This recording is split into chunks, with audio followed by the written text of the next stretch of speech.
بر محمد و آل محمد صلوات اللهم صل على محمد وآل برائے عظمت شہزادی بی بی خدیجہ سلام اللہ علیہا و صلوات اللہ علیہا باواز بلند صلوات اللهم صل على محمد وآل محمد برائے عظمت شہزادی بی بی فاطمہ الزہرا سلام اللہ علیہا و صلوات اللہ علیہا باواز بلند صلوات اللهم صل على محمد وآل محمد لا حول ولا قوة إلا بالله العلي العظيم أعوذ بالله من الشيطان اللعين الرجيم بسم الله الرحمن الرحيم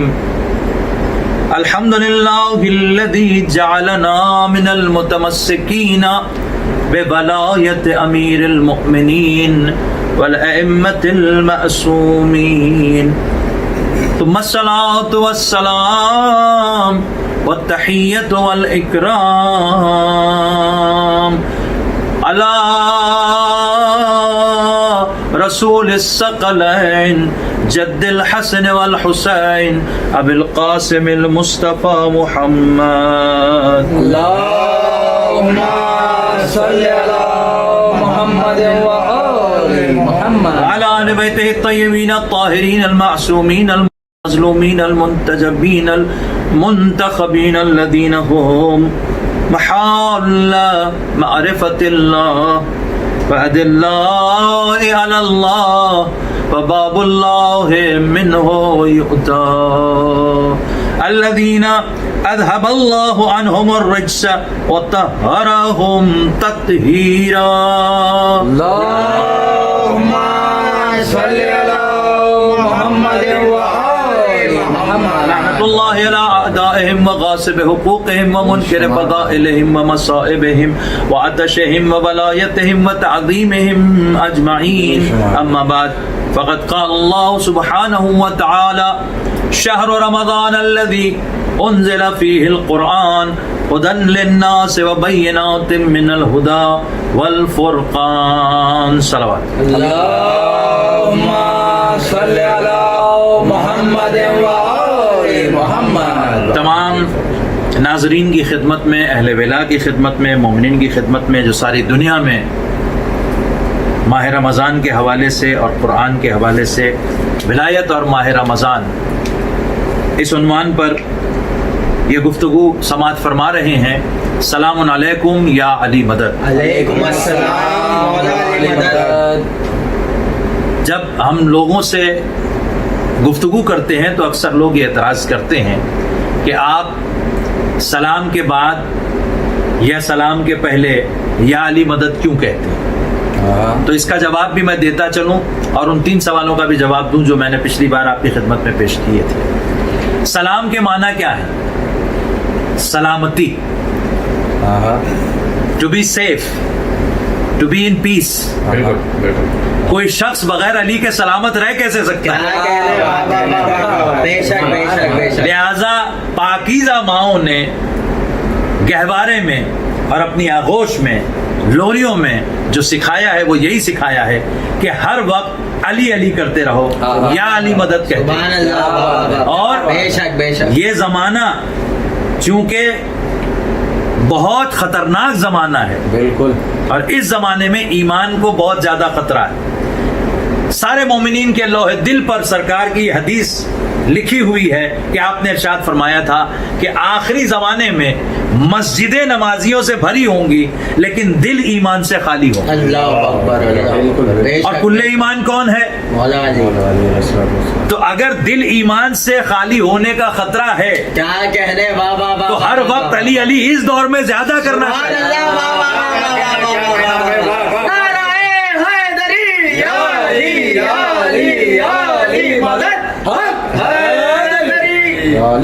تو سلام کے پہلے یا علی مدد کہیں یا سلام کے بعد یا علی مدد کہیں. مولا کی مدد ہوگی تو شیطان سے آپ بچ سکیں گے, مولا کی مدد ہوگی تو ایمان کے راستے پہ آپ چل سکیں گے, مولا کی مدد ہوگی تو علم حاصل ہوگا, مولا کی مدد ہوگی تو معرفت حاصل ہوگی, اور مولا کی مدد کے بغیر تو آدم کا گزارا نہیں ہوا, نوح کا گزارا نہیں ہوا, عیسیٰ کا گزارا نہیں ہوا, موسیٰ کا گزارا نہیں ہوا, ابراہیم آگ سے نکالے نہیں گئے, یوسف کنویں سے نکالے نہیں گئے, تو پھر ہم اور آپ کیسے بچ سکتے ہیں مولا کی؟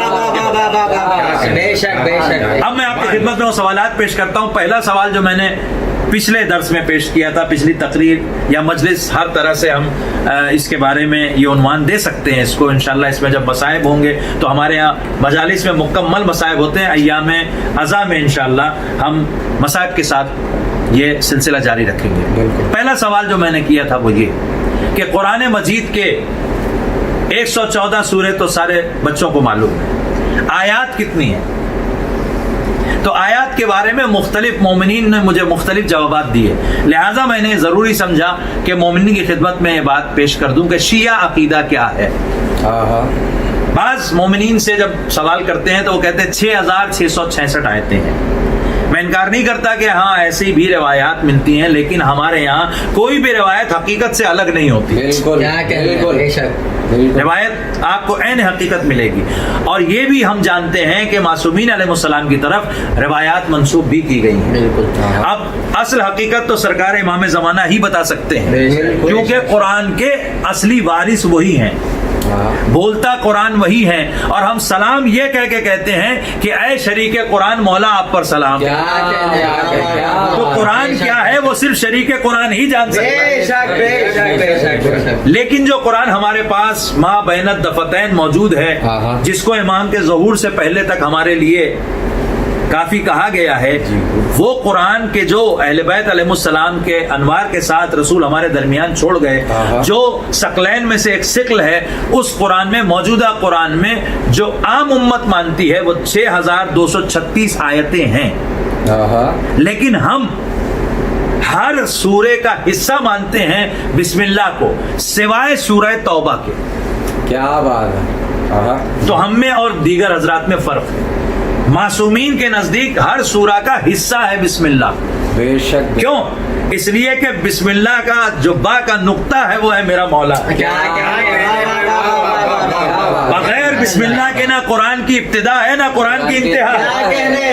البتہ جب علی خدا کا قہر نازل کریں تو پھر بات اور ہوتی ہے. سورہ توبہ کی بھی نسبت میرے مولا سے ہے, اور اس وقت مولا جلال کی آیتیں لے کر گئے تھے, قہر خدا کی آیتیں لے کر گئے تھے, لہذا اس میں بسم اللہ نہیں ہے, صرف اعوذ باللہ ہے.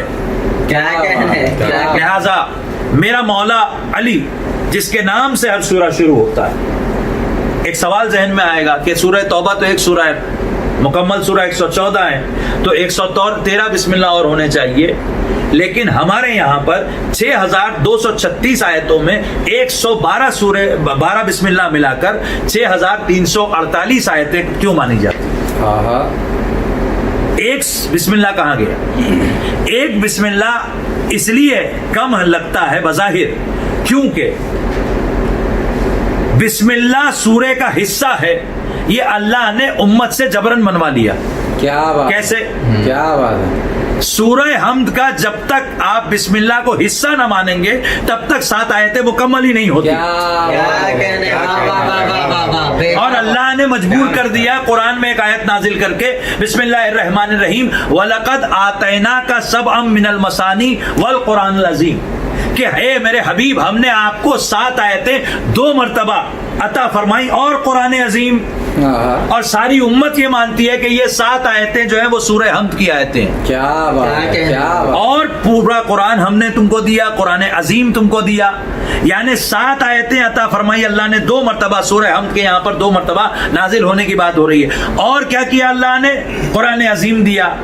تو اب اگر 7 آیتیں قرآن عظیم کے برابر ہیں تو اگر اس میں بسم اللہ ہے تو اس میں بھی بسم اللہ ہونا چاہیے.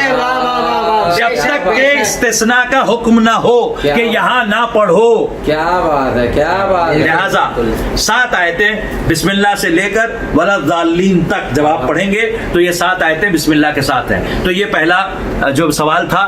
وہ دوسرا سوال کہ قرآن کا جز کیسے ہوا, 30 پارے کیسے ہوئے؟ بھائی اولن تو پارہ عربی پہ ہے ہی نہیں عربی میں, تو کوئی کہے گا نہیں بھائی پہ نہیں, جز لکھا ہوتا ہے. جب آپ عرب ممالک میں جائیں تو وہاں جز الاول جز الثانی. جب قرآن نازل ہی صورتوں میں ہوا, جب قرآن نازل ہی آیتوں میں ہوا, تو پھر قرآن کے جز کہاں سے آئے؟ کیا جز میں نازل ہوا قرآن؟ 30 جز میں نازل ہوا قرآن. کوئی ثابت نہیں کر سکتا کہ قرآن کو اللہ نے پہلا جز جبریل لے کر آئے پہلی ماہ رمضان کو, دوسرا لے کر آئے دوسری ماہ رمضان کو, تیسرا لے کر آئے تیسری ماہ رمضان کو, چوتھا لے کر آئے چوتھی ماہ رمضان کو. یہ الگ بات ہے کہ سہولت کے لیے ہم جز کر کے اس کو پڑھتے ہیں تاکہ 30 دنوں میں 30 مکمل ہو سکیں. لیکن یہ جز نہ اللہ نے بنائے, نہ رسول نے بنائے, نہ اہل بیت نے بنائے. تو بنائے کس نے؟ اب میرے نوجوان متوجہ ہوں, بچے متوجہ ہوں, بنائے کس نے؟ بنائے اس چالاک سیاست داں, اس ملا نے جو آج سے نہیں ہے غدیر سے ہے. کیا بات ہے, کیا بات ہے. اور جس کا کام ہی یہی ہے کہ جب آپ کسی سوال کو اس سے پوچھیں گے کہ بھائی فلاں کام ایسا کیوں ہو رہا ہے, حرام کو جائز کیوں کیا جا رہا ہے, اور یہ چیز غلط کیوں ہو رہی ہے, اور ولایت کے بارے میں غلط بات کیوں بیان ہو رہی ہے, اور فضائل کیوں گھٹائے جا رہے ہیں, اور یہ مقصریت کہاں سے آ گئی, تو آپ سے مولوی کیا کہے گا, ملا کیا کہے گا, کہے گا کہ ارے یہ سب چھوڑیے, اللہ کی کتاب سے معتبر تو کچھ نہیں ہے نا, قرآن پڑھیے. قرآن ماہ رمضان ہے, قرآن کی بہار کا مہینہ ہے, جو حدیث ابھی میں پیش کروں گا, آپ قرآن پڑھیے. بس 30 دن آپ کو قرآن پڑھنے پہ لگا دیا, ایک ختم ہو گیا, دوسرا پڑھیے. ارے بھائی سوال کا کیا ہوا, اس میں مت پڑھیے آپ, اللہ کی کتاب یہ ہدایت ہے سب کے لیے. ارے بھائی تو اللہ کی کتاب جو ہدایت ہے اسی اللہ نے تو کہا ہے کہ غور و فکر کرو. اللہ کی کتاب جو ہدایت ہے اسی نے تو حکم دیا ہے کہ علم حاصل کرو. اور جب ہم وہ حاصل کرنے آ رہے ہیں تو ملا یہ کہہ رہا ہے کہ نہ, قرآن پڑھتے رہو, رٹتے رہو. اچھا آپ پڑھ بھی لیا, کئی قرآن پڑھ لیا, اب ایک کام کرو حفظ کرنا شروع کر دو. دیکھیے حفظ, قرآن پڑھنے کی بھی بہت ثواب ہے, قرآن کا حفظ کرنے کا بھی بہت ثواب ہے, لیکن ایسا ثواب تو ہو نہیں سکتا کہ جو گڑھا گیا. کہ اگر کوئی حافظ قرآن ہو تو اس کی 7 پچھلی نسلیں اور 7 اگلی نسلیں معاف ہو جائیں گی. یا اللہ, تو پھر اس سے اچھا کوئی کام ہی نہیں. نہ کوئی حق بیانی کرنا ہے, نہ ظلم کے خلاف آواز اٹھانی ہے, نہ کوئی نماز پڑھنے کی ضرورت ہے کیونکہ معاف تو ہو ہی گئے نا. روزہ رکھنے کی بھی کیا ضرورت, اور حج واجب بھی چھوڑ دیا تو کوئی مسئلہ نہیں. یتیم کا حق کھا گئے کوئی مسئلہ نہیں, بیوہ کا حق مار گئے کوئی مسئلہ نہیں, قتل کر دیا کوئی مسئلہ نہیں. بھائی جب پچھلی نسلیں معاف ہو سکتی ہیں تو جس نے حفظ کیا وہ کیوں نہیں معاف ہو سکتا؟ کیا بات ہے, کیا بات ہے. جب اگلی نسلیں معاف ہو سکتی ہیں تو جس نے حفظ کیا وہ معاف کیوں نہیں ہو سکتا؟ تو یہ سب گڑھا کیوں گیا؟ اس لیے تاکہ لوگ زیادہ سے زیادہ صرف تلاوت قرآن اور حفظ قرآن میں بزی رہیں. آپ کسی کے ذہن میں سوال آئے گا کہ کیا آپ قرآن کے خلاف ہیں, کہ آپ تو بات جو کر رہے ہو تو قرآن کے خلاف جا رہی ہے. بالکل نہیں, یہ قرآن کے خلاف نہیں جا رہی ہے, بلکہ قرآن جس مقصد کے لیے نازل ہوا میں وہ بات کر رہا ہوں. کس مقصد کے لیے نازل ہوا قرآن؟ قرآن صرف تلاوت کے لیے نہیں نازل ہوا, قرآن صرف حفظ کے لیے نہیں نازل ہوا, قرآن صرف شادیوں میں بطور تحفہ دینے کے لیے نہیں نازل ہوا, قرآن صرف قبروں پہ جا کے پڑھنے کے لیے نہیں نازل ہوا, قرآن صرف سورہ بخشنے کے لیے نہیں نازل ہوا, قرآن صرف ایصال ثواب کے لیے نہیں نازل ہوا. یہ سارے فائدے تو قرآن کے ہیں. قرآن صرف جانے والے مسافر کو شفا کے لیے اور حفظ و امان کے لیے ہوا دینے کے لیے نہیں نازل ہوا. حفظ و امان ملے گی, شفا ملے گی, ثواب ملے گا, ایصال ثواب ہوگا, لیکن کب ہوگا؟ کب ہوگا؟ جب سورہ محمد, وہ محمد جسے اللہ نے قرآن میں قرآن عظیم کہا. معصوم سے روایت ہے کہ قرآن میں قرآن عظیم جو قرآن کو کہا گیا اس سے مراد سرکار ختمی مرتبت حضرت طٰہٰ, حضرت یاسین, حضرت مزمل, حضرت مدثر, یعنی احمد مجتبیٰ محمد مصطفیٰ صلی اللہ علیہ وآلہ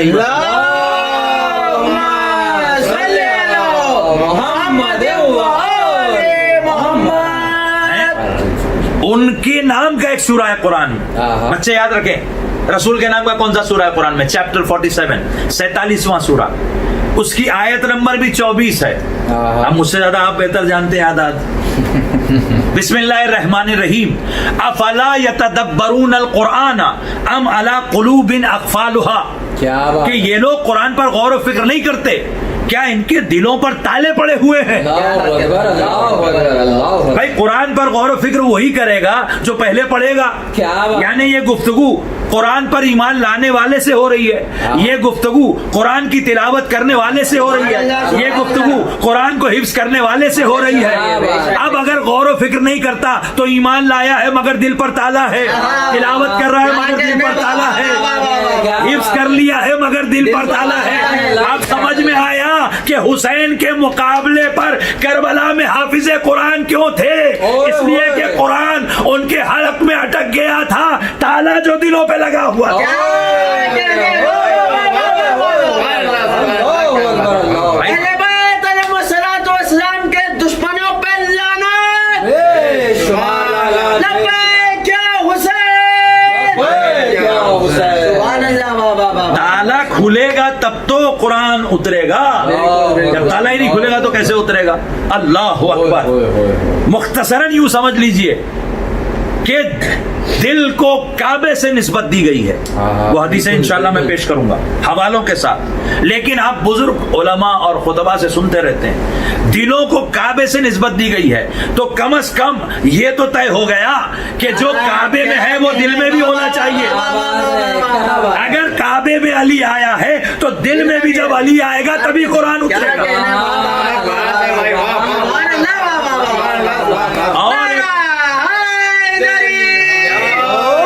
اور ایک سامنے کی دلیل بنتی ہے, علی مال قرآن والقرآن مع علی.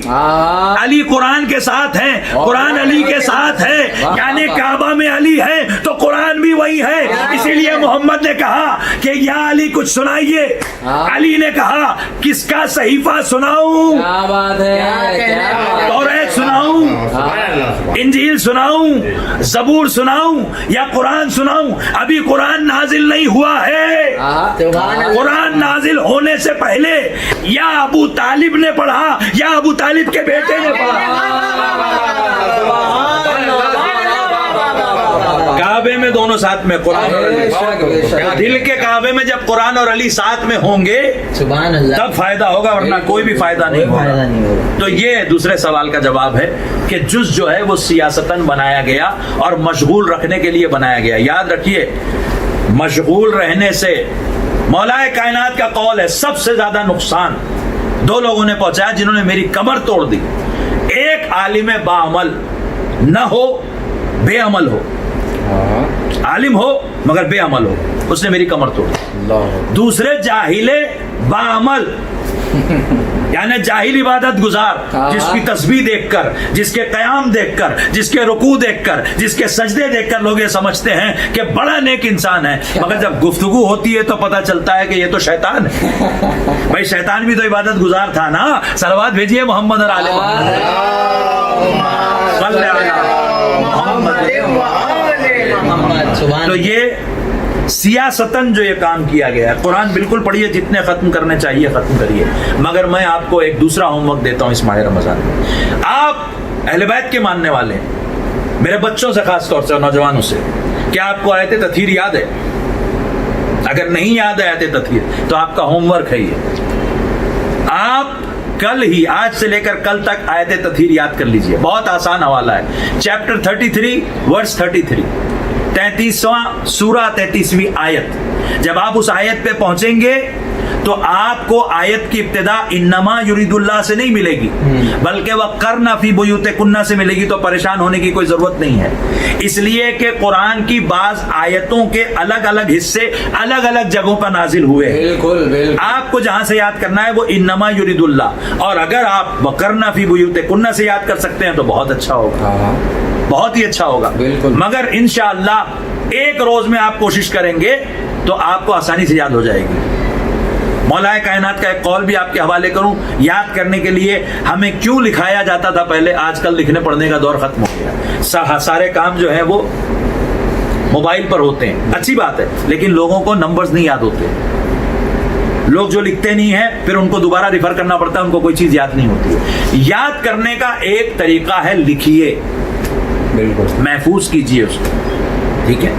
مولا کائنات نے کئی جگہوں پر اکتب حکم دیا ہے اور اس کے ساتھ یہ کہا ہے کہ ما کتب قرہ وما حفظ فرہ, کہ جو لکھا جاتا ہے وہ یاد رہتا ہے, وہ محفوظ ہو جاتا ہے, اور جو خالی یاد کیا جاتا ہے فرہ, وہ فرار ہو جاتا ہے, کیا بات ہے, ختم ہو جاتا ہے. لہٰذا ضروری ہے اپنے حافظے پر بھروسہ ہونا, بہت اچھی بات ہے. تو آپ اس کو یاد کریں, مگر لکھ کے یاد کریں گے تو آپ کو آسانی سے یاد ہو جائے گی انشاءاللہ. اب تیسرا اور بہت اہم سوال, کس نے قرآن مجید کی آیت میں تحریف کی جو ولایت کے منصب کا دعوے دار بھی ہے؟ کیا بات ہے. بھائی ایسی سب باتیں نہ چھیڑا کیجیے, آپ ہمیشہ اختلافی باتیں چھیڑ دیتے ہیں. بعض لوگ ہم سے سوال کرتے ہیں اور بعض مومنین اتنی دعائیں دیتے ہیں کہ میں آپ کو بتا نہیں سکتا. سبحان اللہ, سبحان اللہ. ہمیں ہمارے آبا و اجداد کو, ہماری نسلوں کو بہت دعائیں دیتے ہیں, کہتے ہیں ہماری تو آنکھیں کھول دی آپ نے. یاد رکھیے, جب تک حق اور باطل معلوم نہ ہو تب تک نماز پڑھ کے, روزہ رکھ کے, حج کر کے, عبادتیں کر کے, بلکہ جو کار خیر ہیں وہ سب کر کے بھی عذاب میں تو کمی ہو سکتی ہے مگر ہدایت نہیں مل سکتی. بے شک, یاد رکھیں, بے شک, بالکل بالکل واضح اور صاف راستہ ہے اہل بیت کا, حق اور باطل. دیر از نو grey area in Islam, grey market نہیں ہے یہاں پر. کیا بات ہے. یا حق ہے یا باطل ہے, بیچ میں کچھ بھی نہیں. بے شک. اسی لیے جب آپ کو کوئی بات معلوم ہو اس کی تصدیق کیجئے.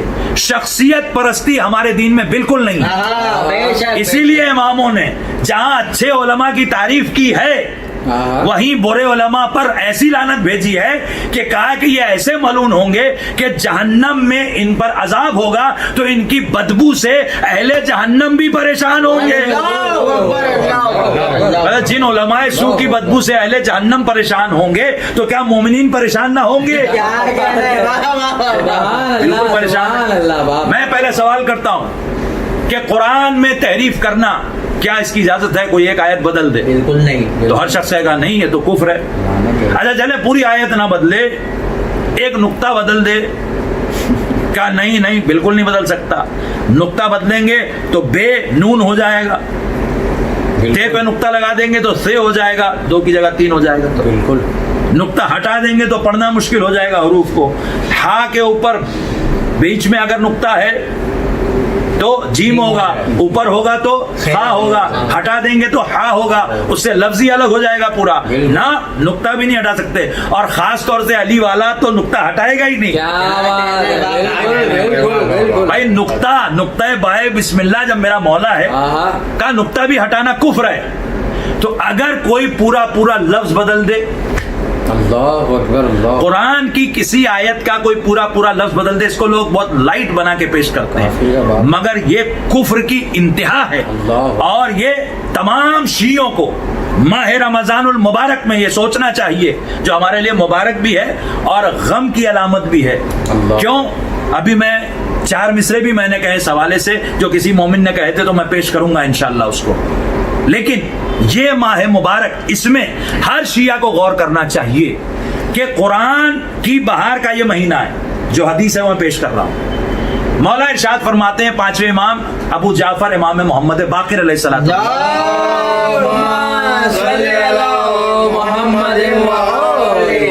لکل شیء ربیع, ہر شے کے لیے ایک بہار ہے. بالکل ہر شے کے لیے ایک بہار ہے. وربیع القرآن شہر رمضان, اور قرآن کی بہار کا مہینہ ہے ماہ رمضان. بالکل اس مہینے میں, اور میں نے کل آپ سے کہا کہ رمضان خالی نہ کہیے کیونکہ یہ اللہ کے اسماء میں سے بچوں کو بھی عادت ڈالیے ماہ رمضان کہیں. بالکل رمضان آیا رمضان گیا, اس کی اجازت نہیں ہے امام کی طرف سے, لا تقول امام نے کہا ہے. تو ماہ رمضان میں اپنے کو جھنجھوڑی اور سوال کیجئے, اگر یہ قرآن کی بہار کا مہینہ ہے اور کسی ملعون نے شیعہ لبادے میں, شیعہ عالم کے لبادے میں مرجعیت کا دعویٰ کرنے کے بعد قرآن کا لفظ بدلا ہے, اللہ اکبر, اللہ اس شخص کے کفر کو بالکل بھی چھپانا اور دبانا نہیں چاہیے, بلکہ اس پر لعنتیں بھیجنی چاہیے. ہم ویڈیو آپ کی خدمت میں پیش کر رہے ہیں کہ جس میں سورہ النساء, قرآن کا 4تھا سورہ, چیلنج کر رہا ہوں میں, اس کی آیت نمبر 141 جس میں آخر میں اللہ یہ کہہ رہا ہے بسم اللہ الرحمن الرحیم لن یجعل اللہ للکافرین علی المؤمنین سبیلا کہ اللہ نے کافروں کو انکار کرنے والوں کو جو اللہ کا انکار کرے رسول کا انکار کرے اہل بیت کا انکار کرے قرآن کا انکار کرے ان کو مومنین پر کوئی راہ نہیں دی ہے یعنی وہ فتح نہیں حاصل کر سکتے غلبہ نہیں حاصل کر سکتے ان کا رزق تنگ نہیں کر سکتے اللہ ان کی مدد کرتا ہے امروز علیه اسلام نه علیه شیعه نه علیه ایران نه علیه فلان مذهب خاص علیه اسلام امروز توطئه است چون قرآن مال اسلام است اون مرکزی و کانونی که فریاد میزنه لن یجعل الله للکافرین علی المسلمین سبیلا که تشیع نیست قانونی که فریاد میزنه لن یجعل الله للکافرین علی المسلمین سبیلا که تشیع نیست اس آیت میں لفظ ہے مومن لن یجعل اللہ للکافرین علی المؤمنین سبیلا خامنائی ملعون نے قرآن میں تحریف کرتے ہوئے لن یجعل اللہ للکافرین علی المؤمنین المؤمنین کی جگہ المسلمین لفظ رکھا اور ملعون نے یہ کہا ہے کہ قرآن مال شیعہ نہیں اس لیے مال اسلام ہے اللہ اکبر بے شمار یہ جو اس کی تھیری ہے پولیٹیکل اتحاد کی تاکہ جنگ و جدل کیا جائے دوسری قوموں سے جس کی غیبت امام میں بالکل اجازت نہیں بے شمار امام نے چوتھے سفیر سے کہہ دیا آپ کسی کو بناؤ نہیں بے شک بے شک فقہا کا احترام اپنی جگہ ہے حدیث تقلید اپنی جگہ ہے مرجعیت اپنی جگہ ہے لیکن سب سے بڑا مرجع تو خود اللہ ہے آپ کہیں گے اللہ کو مرجع کہہ رہے ہیں جی انا للہ و انا الیہ راجعون اور اس کی طرف پلٹنے والے جس کی طرف پلٹا جائے اسے کہا جاتا ہے مرجع اس کے بعد رسول ہیں اس کے بعد اہل بیت ہیں اس کے بعد وہ سچے فقہا ہو سکتے ہیں وہ بھی اپنی ذات اور شخصیت کے لیے نہیں بلکہ اہل بیت کی طرف رجوع کروانے کی وجہ سے مجازن مرجع ہو سکتے ہیں حقیقتاً نہیں کیونکہ ہمیں پلٹنا تو اللہ کی طرف سے پلٹنا تو رسول کی طرف ہے پلٹنا تو اہل بیت کی طرف ہے پھر تو ایسا شخص جو مرجعیت کا دعویٰ کر رہا ہے جب وہ کفر کر رہا ہے اس کے بارے میں کچھ کہ مرجعیت کے خلاف سازش ہو رہی ہے ہاں ایک صاحب جو ہیں وہ لکھنؤ سے کوئی بول رہا ہے تو کوئی کلکتہ سے بول رہا ہے تو کئی کئی پوری دنیا میں WF6 کے ایجنٹ خامنہی نے WF لوگوں نے پوچھا کیا ہے ولایت فقیہ 6 تو آپ کو پتہ ہی ہے کس کو کہتے ہیں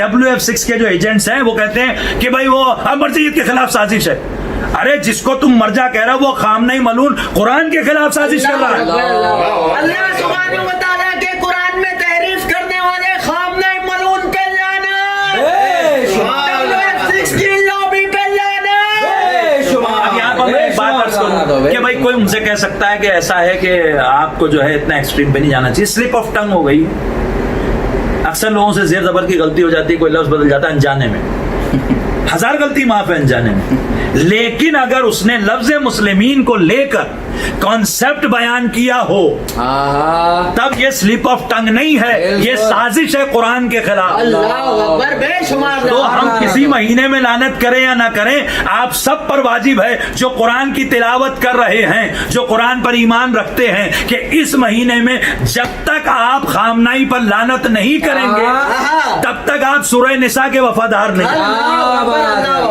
اللہ سبحانہ و تعالیٰ کے قرآن میں تحریف کرنے والے خامنہی ملعون پہ لعنت اہل بیت علیہم الصلوۃ والسلام کے دین میں تبدیلیاں کرنے والے خامنہی ملعون پہ لعنت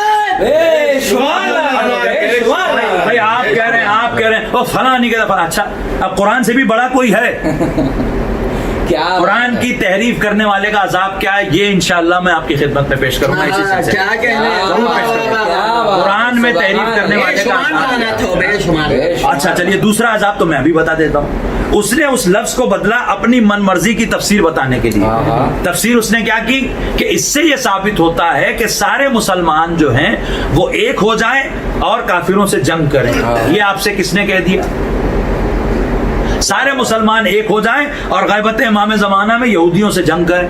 یہ آپ کو حکم کس نے دیا؟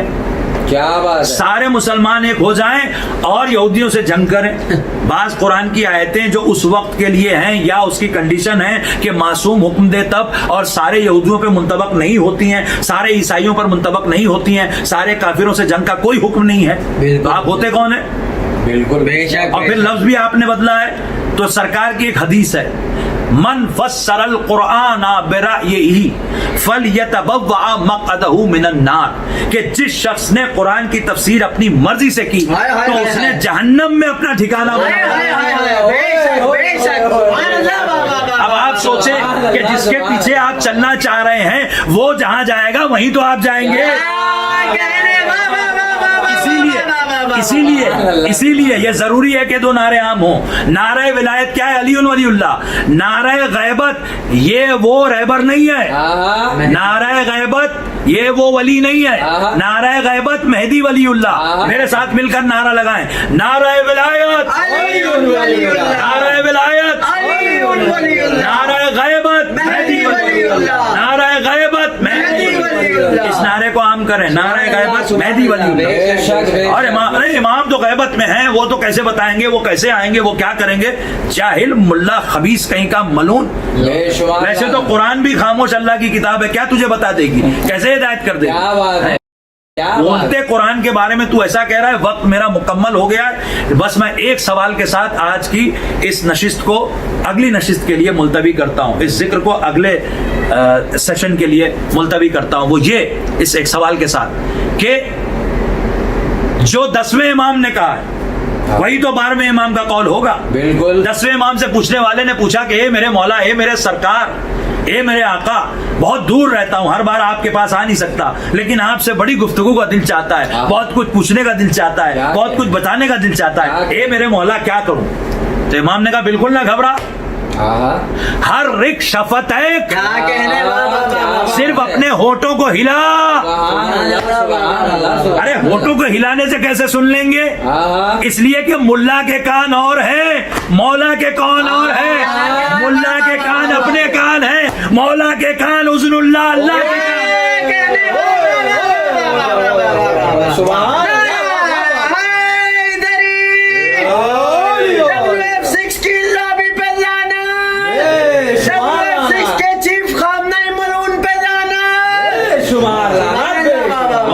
کرنے کا دل چاہ رہا تھا لیکن وقت میرا مکمل ہو گیا ہے.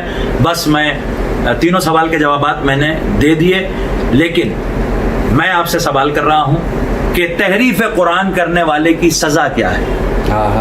تفسیر قرآن اپنی مرضی سے کرنے والے کی سزا تو میں نے بتا دی، تحریف قرآن کرنے والے کی سزا کیا ہے یہ انشاءاللہ ہم آپ کی خدمت میں اگلے ایپیسوڈ میں پیش کریں گے، اگلی نشست میں پیش کریں گے. ایک اور سوال کے ساتھ، ایک کہ قرآن میں تحریف کرنے والے کی سزا کیا ہے، دوسرے کہ جو آیت میں نے شفا کے حوالے سے پڑھی تھی وہ آیت کس سورے میں ہے، کون سی آیت ہے؟ آپ کو معلوم ہے وہ آیت، بتا بھی چکا ہوں میں یہاں سے. وہ معلوم کرنے کے بعد بس ایک سوال ہے کہ کیا یہاں پر جو آیت ہم نے پڑھی تھی بسم اللہ الرحمن الرحیم وَنُنَزِّلُ مِنَ الْقُرْآنِ مَا هُوَ شِفَاءٌ وَرَحْمَةٌ لِّلْمُؤْمِنِينَ وَلَا يَزِيدُ الظَّالِمِينَ إِلَّا خَسَارًا، تو ہم نے کہا کہ سب سے بڑا ظالم وہ ہوگا جو آل محمد کے حق میں ظالم ہے. کیا آل محمد نے خود بھی ایسا کہا ہے اس آیت کی تفسیر میں؟ کیونکہ اپنی مرضی سے تفسیر کرنے کی تو ہمیں اجازت نہیں ہے، تدبر کی اجازت ہے، تفکر کی اجازت ہے، غور و فکر کی اجازت ہے، مگر نہ قیاس کی اجازت ہے، نہ ظن کی اجازت ہے، نہ رائے کی اجازت ہے. لہذا ہم خداوند عالم سے دعا کرتے ہیں کہ اے اللہ یہ 13 مہینہ ہے، اس مہینے میں تو بندوں کو ہر گناہ سے پاک کر، لیکن گناہوں سے پاک ہو کے فائدہ ہی کیا ہوگا جب تک عقیدہ پاک نہ ہو. جیسا تو چاہتا ہے، جیسا رسول چاہتے ہیں، جیسا آل رسول چاہتے ہیں، جیسا ہمارا امام وقت امام زمانہ چاہتا ہے، ایسا عقیدہ ہمیں رکھنے کی توفیق. آئیے مل کر دعائے فرض پڑھیں. بسم اللہ الرحمن الرحیم. اللہم کل ولیک حجت ابن الحسن العسکری صلواتک عليه وعلى آبائه في هذه الساعة وفي كل ساعة وليا وحافظا وقائدا وناصرا ودليلا وعينا حتى تسكنه أرضك طوعا وتمتعه فيها طويلا